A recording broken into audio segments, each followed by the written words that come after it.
On today's episode, I sit down with Nick Bradley. Nick is the second person that I've spoken to in recent weeks that has had more exits than I can count. He's had 24. I know it's not a mistake. And we dive deep into obviously his story, but also what does he look like when he's looking to acquire a business, when he's looking to sell it? How does he help add value and scale up businesses, which is his passion? He's an Australian guy, so it was very cool to sit down with a fellow accent who has also lived abroad, spending 20 years in the UK and a stretch in the US, and brings a whole new perspective to me as to what scale is and how to look at the ever-growing challenge and equation of what it is to grow, build, sell, and create adaptations of businesses.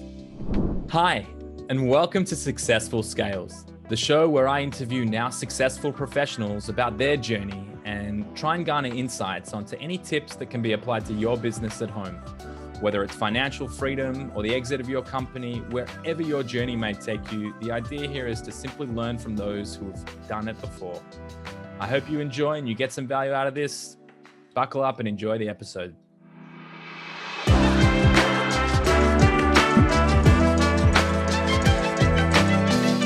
All right, Nick, welcome to an episode of Successful Scales, mate. Thanks for jumping on.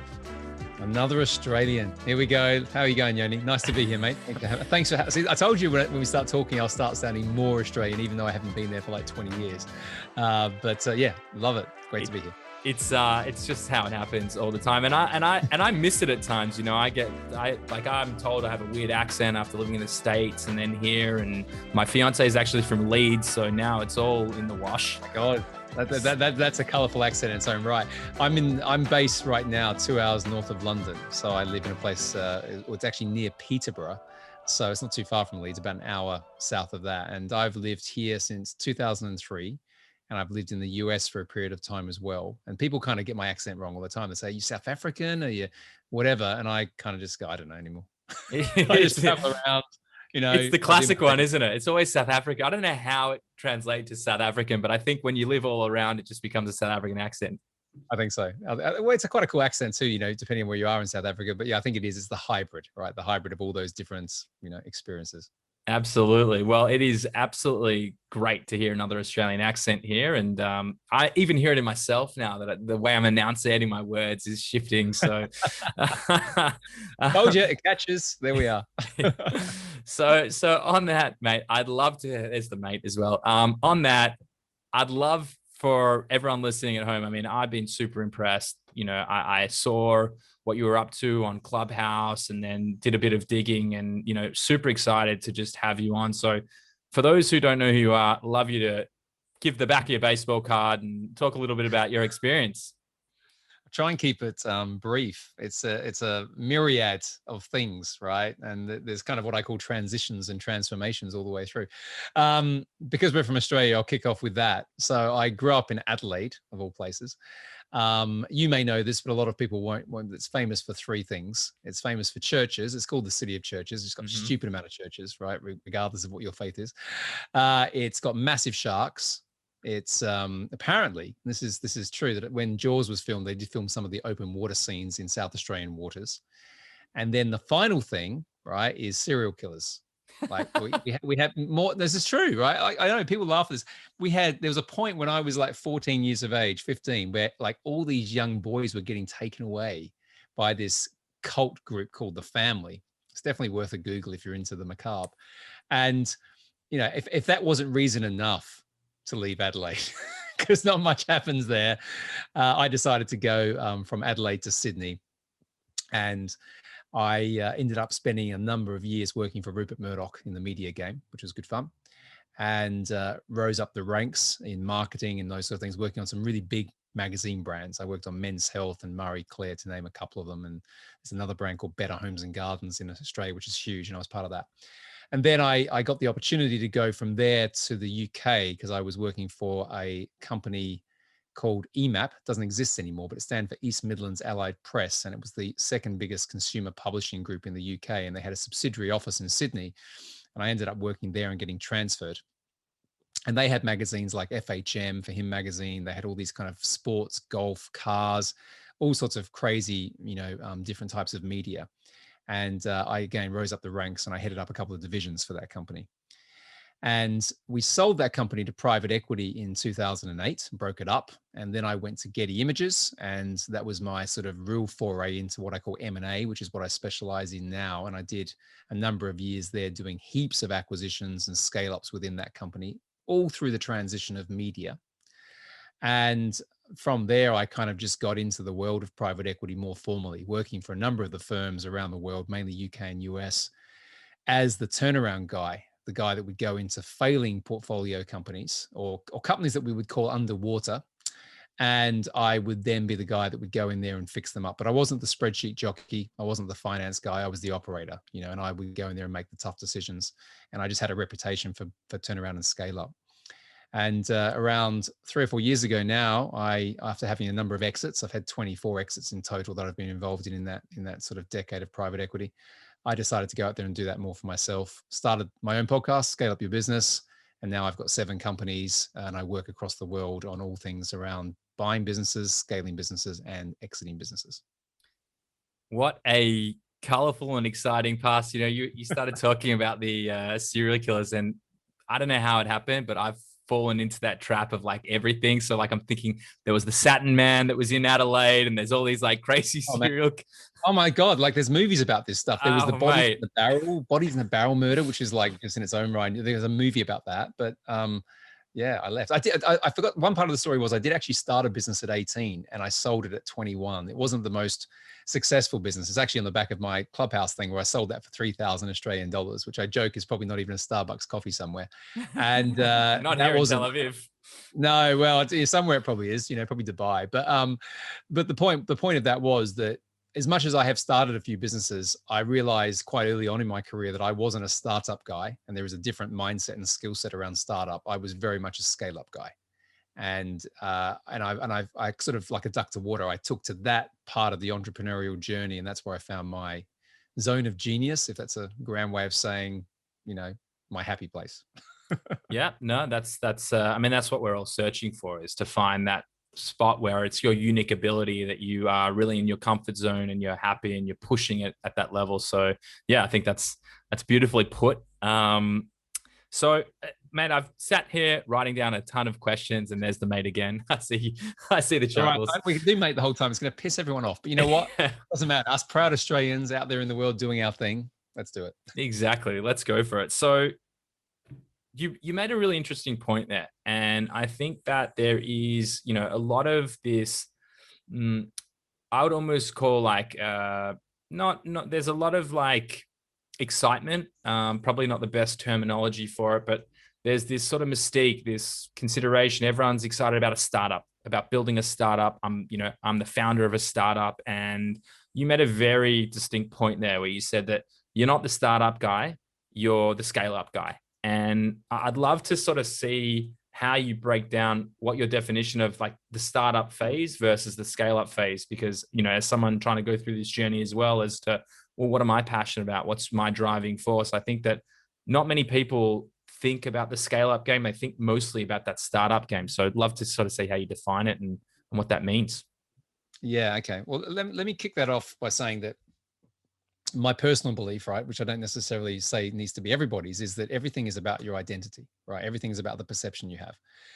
And, it's quite funny if you look at the different identities that we need to have in our lives, and that could be through different situations or different stages. And, we'll bring that into the business stages in a sec.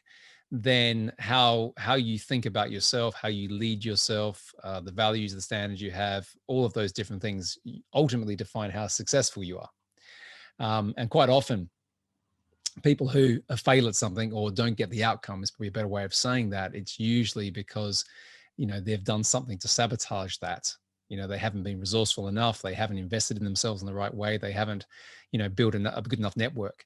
So when I talk about startup, scale up, all the way to empire, right, which is the ultimate kind of level, multiple businesses or big scalable businesses that have impact as well as the power to do so many different things. You've got to think of the dimensional change of the leader who can go all the way through that journey. So startup for me it's a very creative, fun part of the entrepreneurial journey, of the business growth journey. Usually it's relatively simplistic, right? You've got you, maybe a co-founder, a small team. The people who are very, very good at leading in this space, as I said, they're creative. They're often very, very clear on a problem that exists somewhere, and they're very passionate about how they can solve that problem in a unique and remarkable way. All very cool, right? Creative is the key thing, I think, when I think about that. Innovative, all those different type of traits, if you like, when you think of some of the most amazing startup founders. When you start to get to that sort of 10 to 15 employee mark, let's call it that. It doesn't have to be direct employees, but you've got more people around you, because as you started to grow from startup, you've got a few customers, you've proved you've got a product that fits its market, all those sort of things. The only way that you can scale is by bringing two things into your organization, into your company, and that's people and process. Okay. Often said a lot. I know you talk about it on your podcast as well, but just think about that transition back to that creative founder, right? All of a sudden, you've got complexity, you've got a different level of chaos, you've got things that you can no longer directly control, maybe a degree of the freedom that you so desperately sought when you started the business is going away, because you're now getting sucked into all these things that are issues and problems. And so unless you as the founder can evolve yourself, back to my point around identity, you are going to go into a very, very dark place. Not necessarily depression, but you're going to go into a place where you feel stressed, overwhelmed, burnt out, confused. You don't know what your next move is going to be. And if you look at the history of even successful businesses, I mean, Google being the classic, Larry and Sergey, they couldn't take their business properly into scale up, so they had to bring in someone who could. They realized that they were better off. And to some extent, Steve Jobs, to some extent, right? Even how he played in his lane of that point of creativity, he wasn't the best manager leader, but he was a great inspiration to the company. So there's lots of different examples, even Branson, the whole lot, they're all there. So for me, you've got to understand the changes in the business cycle, which is then going to allow you to realize how you need to evolve, how you need to, again, change your skill set and mindset. Or if you're not prepared to do that, then you need to then build the team, bring people in who can, deliver what is required. And if you follow that all the way through the stages, so you've got lifestyle business, performance business, all the way up, as I said, to empire, then you'll be successful.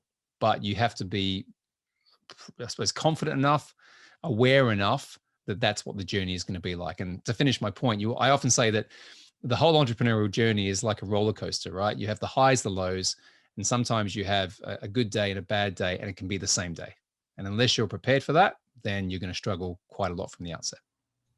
Wow, I've got to say, I've never heard that so eloquently put, where you've really defined what is a key differentiator, and obviously a problem that we try and solve for business as well. But when I sort of take and internalize what you're effectively talking about, it's like that degree of creativity, it's still there, but you have these layers of control and requirement when you move to scaling a business. And when you're at a point where you have to have that effective skill set around delegation and giving away ownership. And I've just had a number of ex-Amazonians on the podcast, and they talk a lot about single-threaded leadership. And one of the leadership principles at Amazon, it just sheds a lot of clarity. So for a lot of people listening today, a lot of them are on that founder journey. A lot of them have gone through the startup phase, then moving into that scale. And I think that it's one of those things, knowledge is power. And so to sort of understand what are the things that you're going to start to need to understand when you do take it to that next stage, or if that next stage is for you, maybe an exit is actually the best decision you can make. I think that. Yeah, it's a funny point, because people come to me all the time and they say, I want you to help us scale, right? And the first thing I always say, like clockwork, is, are you sure you want to do this? Because, you might be making 7 figures now, right? I know some people who make 8 and they're still a small business in terms of the complexity, right? So only a number of people, but they're still making a lot of money. Great business, right? If your highest value is freedom, and you want to do what you want with whoever you want, then don't necessarily go into the scale up journey thinking that that's going to give you freedom. It is the pathway to freedom once you go through the desert, right? Probably without any supplies, no water, seeing oases pop up all over the place, thinking that you've got to the end. You've got to go through that part. It's painful, more often than not. Once you get through it, it's exceptionally great, but it's not for everybody. Yeah, I mean, I'm just sitting here thinking, shit, when I started the businesses, I didn't have that foresight at the time. I saw, like before we hit record, I saw an opportunity in the market and I said, let's go for it. I didn't think about what does that vision look like when we're 3, 4, 5 years down the road here and we have an enormous team and there's a million moving pieces. And, I'm definitely going through that bit of a squeeze right now. We've got 2 separate businesses. We've got relatively good infrastructure. We're not at that point where we've hit the maturity of great infrastructure. And so, if we'd spoken 18 months ago, mate, it could have could have helped me at least have clarity. But I, when I hear stories like your stories, I'm still incredibly inspired, right? Because the way you describe what you've created was very clearly seeing a problem, seeing an opportunity, seizing that, taking action, all those really powerful things. And so that's where you've obviously got a skill and a talent to do that, right? And people, the world needs that. It's just that I think people don't understand the potential dip that can happen, because once you start to get some level of success and momentum, you think that success and momentum is going to continue, if you keep doing the same things. But what you fail to appreciate is the market's changing. Therefore, what you need to do is changing. What you're structuring around you needs to therefore change. So how you've operated previously is not going to be successful moving forward because of those different, I suppose, things that are coming in that are changing around you. Yeah, absolutely. I mean, you're really preaching to the choir here in terms of, what that changing landscape looks like and the level of competition and the level of evolution and the creation of technology and how that plays a part in growth. And, so we've moved past startup phase, right? As in terms of our conversation here today, we've talked about, what it looks like to start up. That's not what your passion is. And the Successful Scales podcast is very much about what scale looks like. So you were talking about, you weren't the, you call it the Excel jockey. I remember having a chuckle with No, the term. I call it, it's the same thing. It's the spreadsheet jockey. The spreadsheet jockey. I joke about it because in private equity, you kind of have 2 main roles. I mean, you've got more roles than that, but you have someone who is usually got a really good MBA from Harvard or somewhere crazy, and they know how to do, I don't know, sorting tables on Excel like you've never seen. It's like, wow, man, great. But then you've got someone like me who just, doesn't shave, doesn't wear a suit, just turns up. And says I want to be like you when I grow up. Well, yeah, but I've had fights with the spreadsheet people many a time, right? But the winning argument in that situation is, yeah, but you've never run a business, man, right? So, where's your kind of credibility? But the reality of it is, I'm joking, right? But the reality is you need both, right? You need someone who can actually look at the numbers and work this stuff out, because value is still created in the numbers. But you need someone else who can kind of do the other things around the edges to bring that together so that you create certainty around that value creation. And that's how the marriage works, I suppose, in private equity more than anything else. And I think that to be true for all businesses, right? I mean, unless you're trying to be a solopreneur and go through that journey and growing to, a state where you're no longer competent to manage that business, then the reality is you need key partners. You need the right team around you to effectively enable what scale looks like. So to your journey, back to your journey for a second, you weren't the spreadsheet jockey. You were particularly interested in coming in and affecting scale and turning companies around. So what does that actually look like? When you would come into a business and it would be flailing, can't remember the exact terminology, underwater, if I'm not mistaken, how do you approach that? Like, what are you looking for? What are your action items? How do you approach that? Yeah. So before I go into that specifically, I think it's worth also pointing out that, as I said, you've got the startup entrepreneur, you've got scale up entrepreneurs, you've also got acquisition entrepreneurs, right? And I tend to focus more on that now. And the reason I bring that up is because it's going to make sense of how I explain this next piece. I like to buy things that already have foundations in place. I like to come in when the hard work has been done. It's often said, running the last part of the race, right?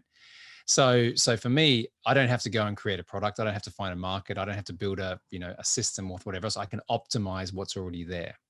And so for me now, I love the fact that there's more businesses for me to acquire out there, left, right, and center, because I'm already going in there and adding the last piece, which is significantly less work, but getting significantly higher value. So I bring that in because if I'm going into a business and I'm looking at how do I create value, I'm looking at what's already been built. Sometimes I'm changing it fundamentally, but quite often I'm just tweaking and tuning. So the best, I suppose, analogy, metaphor, whatever the right thing is, if that I always get confused, it's an engine, right? I'm tuning an engine. I'm making the machine work as beautifully as it possibly can. So one of my favorite words, which I say all the time, is precision. I'm looking for absolute precision between all the key components of the business, from the culture, the values, the leadership, all the way through to the processes, everything. And by tweaking around the edges, that's when I create value. But I'll take you through the areas that we look at. And this comes from, God, certainly over 10 years of private equity. And there are effectively 5 main characteristics of a business which I think has the potential to be at the highest possible value, certainly for an exit, but they're the same things that mean the business is generating the highest value in terms of revenue, profit, cash flow. Okay, so the first one is businesses that are highly valued have a very clear strategic purpose. So they understand the mission of what they're there to do. They understand the end point, and that's really critical. You know, we talked a little bit about exits before we started recording. If you want to sell your business, have that as a direction, right? Even know who's going to buy it 3 or 4 years out, right? And work back from that end game, right? So clear strategic purpose. Then you've got a proposition, which is market leading, differentiated. I use the words unique, remarkable. You understand who you want to serve, you understand their problem, and you understand exactly how all that marries together.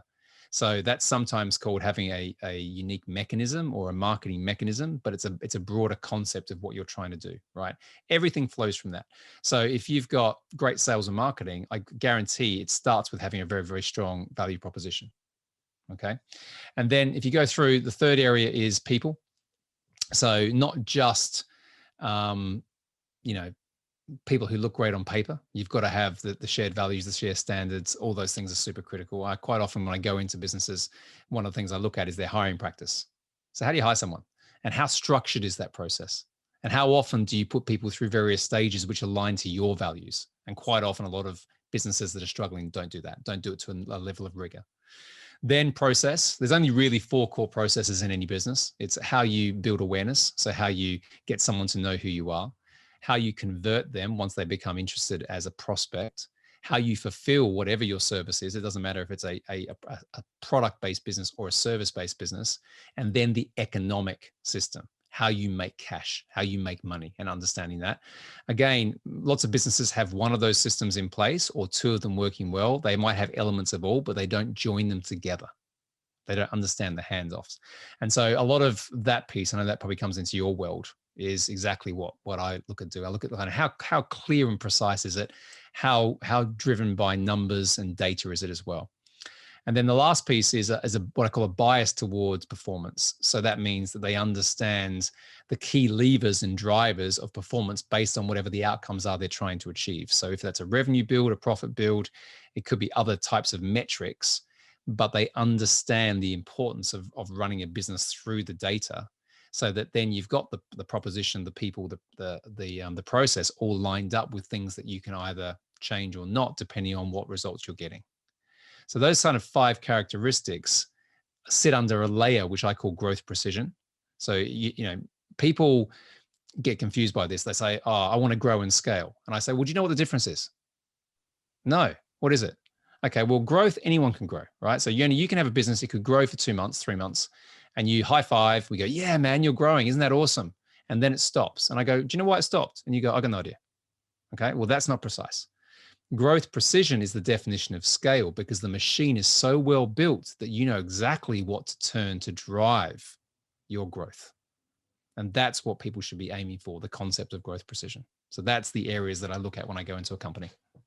Brilliant. Again, just so well oiled and put together, how you sort of break down each of those protocols, what you're looking for in a business specifically, and how they, uniquely interact. And what's really funny for me is that on our consulting website, on the Escala website, we literally have the definition of growth versus scale, and that exact insight, because a lot of people are simply trying to push growth. They're not looking at any of the things that you've outlined here today. So what's the point of having a multi-million-dollar business, $100 million business, if profitability isn't there, it's not going up, and it's a sliding scale of simple growth?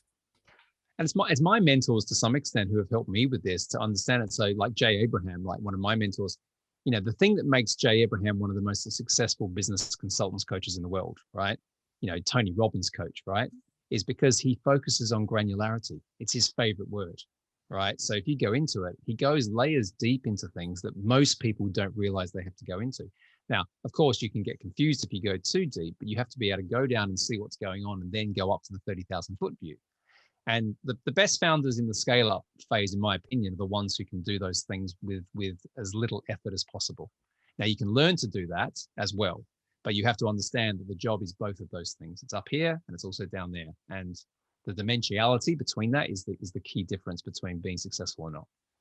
Yeah, spot on. And when I'm sitting here sort of listening to you outline these things and I look at what we're trying to do inside of the business and what a lot of these successful companies, I think I said before, I've had a few ex-Amazonians on it, like data is at the absolute center of every decision that's made inside of a company like Amazon. And we're building our own entire department centralized around data, starting to understand, well, what are these drivers? What are the things that are working? What aren't they? How do you bring them down to that level of granularity where it's micro changes as opposed to massive swings across the business? And so I think for anyone listening, starting to get a better handle of what's happening in your business really sets the tone for your ability to scale, because without that clear insight and information, and like you said before, having a key desired outcome and directive, I don't know how many people actually set out until they've been through an exit or gone through that sort of experience, do they even start to understand the possibilities of,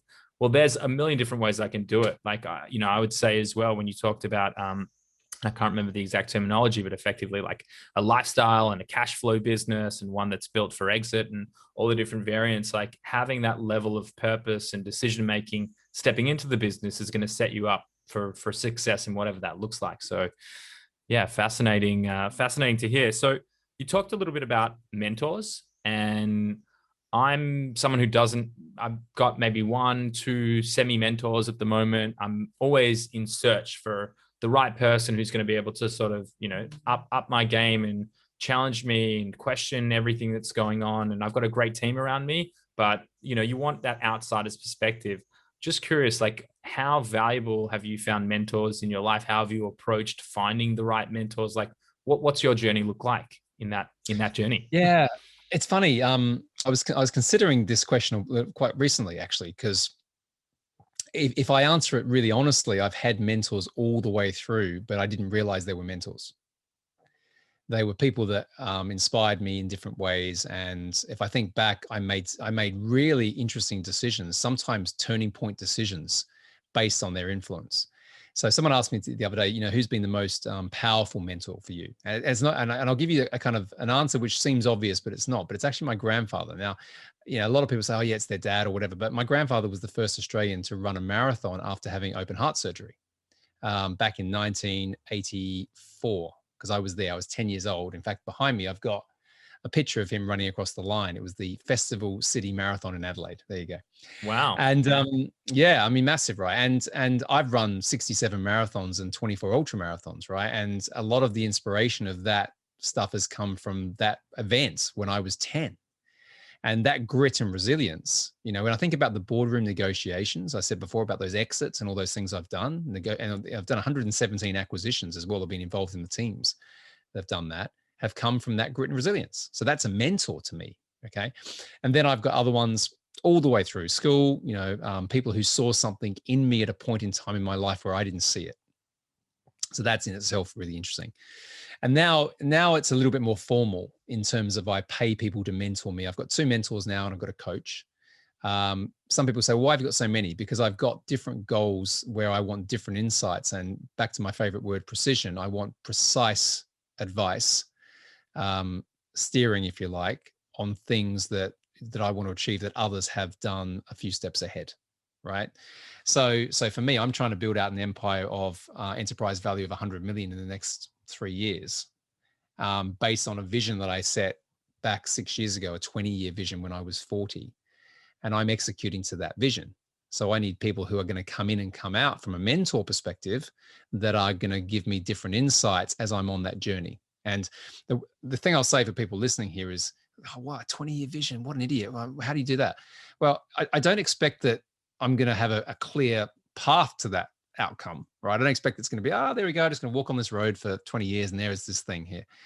But I appreciate that if I have my sight on that, then the way I'm going to get there is going to be totally not what I expect. And that's why the mentors and to some extent coaches come in. So to finish off, how do I find them? Really hard question to answer, and very hard if you're in that place, because I always go by reputation and referral. Sometimes it's an intuitive thing, but I always check. But what I have found is that people show up when I need them. Right? Really bizarre. People don't get this. What do you mean? Like law of attraction, whatever. No, when I need something, people just randomly show up, or they've been in my world for a little while and then all of a sudden I see them. And that's how I found my best mentors, just by trusting that and believing that that's exactly what happens when it needs to happen. Yeah, wow. Lots to unpack there, but I want to step back a second. You've nearly run between marathons and ultra marathons, close to 100, 100 on your power. Probably more than that, actually. Yeah, there you go, actually. I don't count the training runs. I used to run a marathon every Sunday morning at 4 a.m. before my wife woke up, my kids woke up. And that was a training run for some of the ultras. So yeah, I don't count those though. Wow, just insane. So how much, and also if you're not watching the actual footage and you're just listening on Apple Podcast or whatever, Nick has found the elixir of youth here, mate. What a good camera, Yoni. It's a well, they say all the gear and no idea. That's me, right? Yeah. No, mate, unbelievable. How much have you looked to sort of design your life around your fitness regime? And then on the converse, how much do you feel like that's actually played into your success and focus in business? Yeah, great question. And massively. And one of the things, when I said beforehand, I started my first business when I was 18, that was a personal training business. So and then when I went to work for Men's Health magazine, it was all linked because of that. And I'll tell you what's really funny about like serendipity and all these sort of things. So back then, or the longer story is this: when I was younger, I was really overweight and I had to lose all that weight, and lots of different things happened. So I got quite into fitness when I made that sort of first transformation. And I got into personal training because I believed that a strong mind came from a strong body. And that was my experience of it. What I got from personal training, and you got to remember, this is back in like 1991 when personal training was like for rich people. And I was doing what is now called CrossFit or functional fitness back in the sort of late 80s, early 90s. That's what I do now for myself. And that's what I taught people before it was a brand. And people were getting these really good results. The second thing that happened is because the people who could afford personal training were generally successful and wealthy, that's how I got to meet Rupert Murdoch, through one of my personal training clients that then got me my first job in media, right? So I believe, first and foremost, I believe that, you know, though I said before, you've got to look after yourself. It doesn't mean you have to be massively muscly or whatever else, but you've got to like have an appreciation for your body, right? People who go out there and abuse themselves, I think, and you could argue ultramarathon running is that, but in the traditional sense of, let's say, drugs, alcohol, eating too much, all that, I kind of think your respect for yourself and your confidence just goes. It's my belief, right? So when I go into business, because I'm disciplined enough in other areas of my life, I find that anything that I can tackle in business and some tough situations and all those scale ups, they're much easier because I've done the work. Now, the work is physical, but the work is also mental, right? It looks physical because you're in good shape. It's the discipline, the fortitude that then becomes mental, which you take everywhere else. So as again, I don't preach about it. I mean, you can tell I'm passionate about it. I don't preach it to everyone I work with, but I often say, seriously, look after yourself first, lead yourself first, and then everything else will become easier from that. Yeah. You know, as someone who, I was also a CrossFit coach in my early 20s. Oh, wow. Yeah. You break something. I've broken I've broken an elbow, a knee. Slip my L4, L5. Used to compete at a pretty decent level as well in my sort of mid 20s, and yeah, gave it up. Found yoga and Pilates and kickboxing, and after we get off this call, actually, I'm going to a personal training session, believe it or not. And yeah, superb. There you go, man. So, well, I still do CrossFit. Okay, so let me be clear. I don't do CrossFit, but like my gym session last night was almost a 90-minute session in the gym, and it's a combination of just pretty hardcore stuff. So it's Metcon stuff. What I don't do anymore is I don't do any of the Olympic lifting.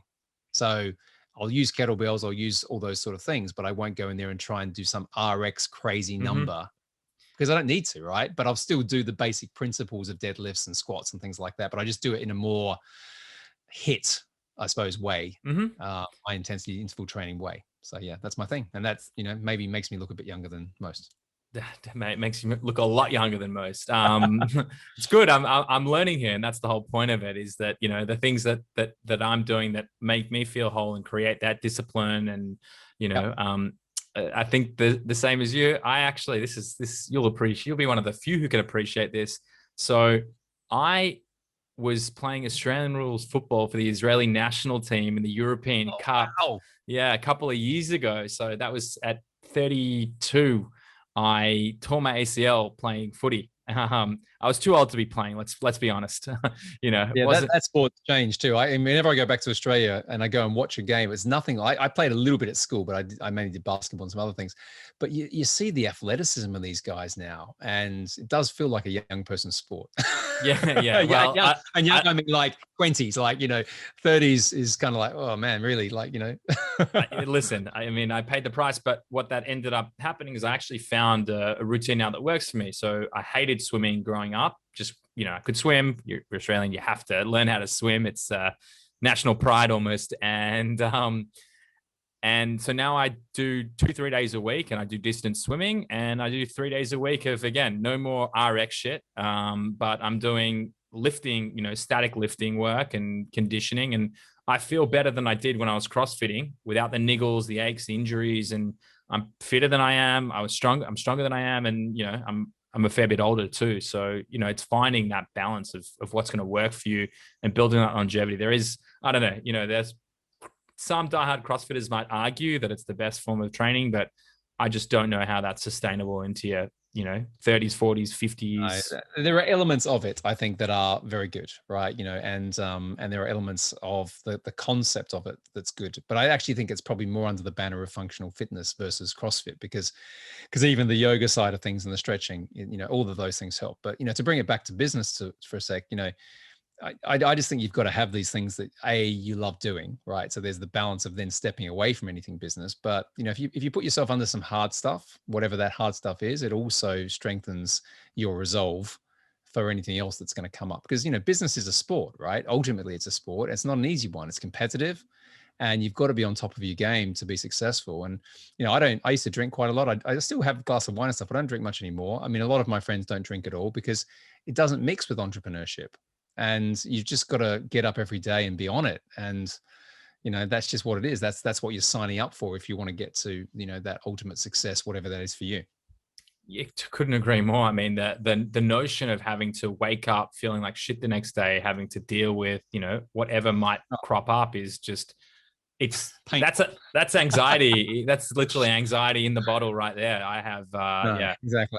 I've had to step away from that. Well, I know we're wrapping up to the top of the hour here, and I could feel like I could chat to you forever, mate. But before I do let you go, and I feel like I got to give a little bit more leeway here, because you've got how many businesses currently? 7, I think you said, plus. 7, and I buy businesses, right? So for me, I don't start any anymore. I have to be a little bit disciplined. But 7 businesses, we've got another 3 that we're going to close, I think, hopefully the next 3 months. Actually, we've got in process. UK and US based, different sectors. And then I've got businesses around those businesses, like an ecosystem, which support the scale up all the way through to exit. So for me, it's about creating businesses that can sell. So it is about that pathway to exit.